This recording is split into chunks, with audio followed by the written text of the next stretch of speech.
காற்றே என் வாசல் வந்தாய், மெதுவாக கதவு திறந்தாய். காற்றே உன் பேரை கேட்டேன், காதல் என்றாய்.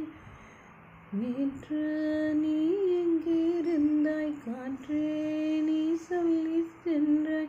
சுவாசத்தில் இருந்ததாக சொல்லி சென்றாய். துள்ளி வரும் காற்றே, துள்ளி வரும் காற்றே, தாய்மொழி பேசு. நிலமுள்ள வரையில், நிலமுள்ள வரையில் நெஞ்சினில் வீசு. கார்காலம் அழைக்கும் போது ஒழிந்து கொள்ள நீ